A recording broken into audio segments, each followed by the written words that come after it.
Hello दोस्तों आज की कहानी की लेखिका हैं मौसमी चंद्रा। चारों तरफ होली की मस्ती छाई हुई थी। कोई रंग के नशे में डूबा था, कोई भंग के नशे में। अनिरुद्ध अभी भी दीन दुनिया से बेखबर उसी के ख्यालों में खोया था। रह रहकर उसे वही याद आ रही थी। यूं तो वो उसे पिछले 1 महीने से देख रहा था, जब से वो अपनी नीरू दी के घर आया है। दोनों घरों की बालकनी आमने सामने है। ऐसा नहीं कि सिर्फ अनिरुद्ध ही उसे देख रहा था, कभी कभार वो भी उसे देखती थी, पर तुरंत ही अंदर चली जाती थी। परसों की बात है, जब वो पर्दे बदल रहा था। उसे लगा किसी की नज़रें उसका पीछा कर रही हैं। देखा सामने वही खड़ी थी, लेकिन दूसरे ही पल गायब। बिखरे बाल और बनियान पजामा, झेप सा गया वो अपने खुद के हुलिये पर। रोज़ बन ठन कर रहता है, आज ही ऐसे रहना था। पता नहीं क्या सोचती होगी वो, पर वो अच्छी लगती थी अनिरुद्ध को। लंबी गोरी, तीखे नैन नक्श, लंबे बाल, बड़ी बड़ी आंखें, कुल मिलाकर ईश्वर की नायाब कृति। पर पता नहीं क्यों हमेशा गुमसुम सी रहती, एक सन्नाटे की चादर ओढ़े, हंसी से मानो कोई दुश्मनी कर रखी हो। कल मार्केट से लौटते वक्त जब वो ऑटो का इंतज़ार कर रही थी, अनिरुद्ध ने बाइक उसके सामने कर दी। चलिए आपको घर छोड़ दूँ, अगर आपको बुरा ना लगे तो। उसने धीरे से ना में सर हिला दिया। आप परेशान ना हो, थोड़ी देर में आता होगा ऑटो, मैं चली जाऊंगी। अरे इसमें परेशानी कैसी, चलिए प्लीज़। अनिरुद्ध के आग्रह में इतना अपनापन था, वो ठुकरा ना पाई, चुपचाप पीछे बैठ गई। अनिरुद्ध को आज ऐसा लग रहा था जैसे वो कोई राजकुमार है जो अपनी राजकुमारी को सफ़ेद घोड़े पर बिठा कर ले जा रहा है। घर आ गया, वो मानो नींद से जागा। ओह, रोज़ तो घर आने में इतना टाइम लगता था, आज इतनी जल्दी कैसे आ गया।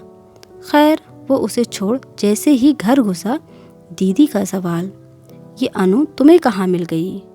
कौन अनु? वही जिसे बिठा कर लाए हो अभी। अच्छा, उसका नाम अनु है?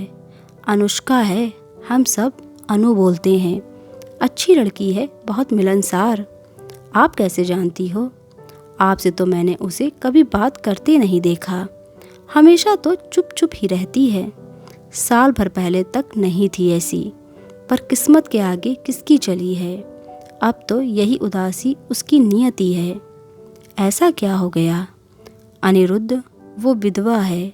2 साल पहले शादी हुई थी, पर एक एक्सीडेंट में पति की मौत हो गई। तब से बुत सी बन गई है मानो। ओह, अनिरुद्ध का मुंह खुला रह गया। फिर उसकी दूसरी शादी क्यों नहीं करती घर वालों ने? किससे करें? जितने भी रिश्ते आ रहे हैं सब अधेड़ उम्र के पुरुष होते हैं। अगर किसी किसी की उम्र इससे मैच करती है तो उनकी अच्छी खासी लंबी सी मांग होती है दहेज की। लेकिन क्यों, उसमें कमी क्या है? विधवा है, यही कमी है। जवाब दें दीदी, उदास ही वापस काम में लग गईं। आज होली है। अनिरुद्ध अपनी बालकनी में खड़ी मायूस अनुष्का को देख रहा था। एक ओर जहां होली की मस्ती छाई हुई थी, अनिरुद्ध अपने कमरे में बेचैनी से टहल रहा था। क्या बात है अनिरुद्ध, सुबह से परेशान लग रहे हो, आंखें भी लाल सी लग रही हैं। तबीयत ठीक नहीं है क्या? तबीयत ठीक है दी, पर जब से आपने अनु के बारे में बताया है, अच्छा नहीं लग रहा मन। रात में सो भी नहीं पाया ठीक से, सारी रात सोचता ही रह गया। मैंने कुछ निर्णय लिया है दी। वह कुछ ठहर कर बोला। क्या? दी, मैं उससे शादी करना चाहता हूँ, उसके जीवन में भी खुशियों के रंग भरना चाहता हूँ। मैं चाहता हूँ आप उसके और हमारे मम्मी पापा से बात करें। बोलिए, आप करेंगी ना बात? तुम पागल तो नहीं हो गए हो? एक विधवा से शादी करोगे? इतनी अच्छी नौकरी है, इतने रिश्ते आ रहे हैं, और तुम चले समाज सुधारक बनने। हम दोनों बहनों में पापा ने कितना खर्च किया है, और अब जब लेने की बारी आई तो तुम्हें ज़िंदगी सुधारनी है किसी विधवा की। इसी दिन के लिए माँ पापा ने तुम्हें इतना पढ़ाया। अभी फ़ोन लगाती हूँ घर पर, बताती हूँ कि साहबजादे यहाँ ब्याह रचाने की तैयारी में हैं। अनिरुद्ध स्तंभ रह गया। कल तक जो दीदी अनु के प्रति दया भाव दिखा रही थी, आज उनका ये बदला रूप देखकर उसका मन खिन्न हो गया। थोड़ी देर में ही घर से पापा का फ़ोन भी आ गया। बेटा, ये मैं क्या सुन रहा हूँ? तुमने बिना सोचे समझे इतना बड़ा फैसला कैसे कर लिया? तुम तो जानते ही हो दोनों बहनों के विवाह में और तुम्हारी पढ़ाई में मैंने कितने लोन लिए हैं। छोटी की भी शादी करनी है। हमारी सारी उम्मीदें तुम पर टिकी हैं। जो भी फैसला करो सोच समझ कर करो। अगर इसके बावजूद भी तुम अपने मन की करना चाहते हो तो समझ लेना कि हम तुम्हारे लिए मर चुके हैं। रात की खामोशी फैली थी। अनिरुद्ध ने जैसे ही खिड़की खोली, देखा सामने अनु खड़ी थी, सफ़ेद सलवार कमीज़ में, उदास सी, चेहरे पर वही सूनापन।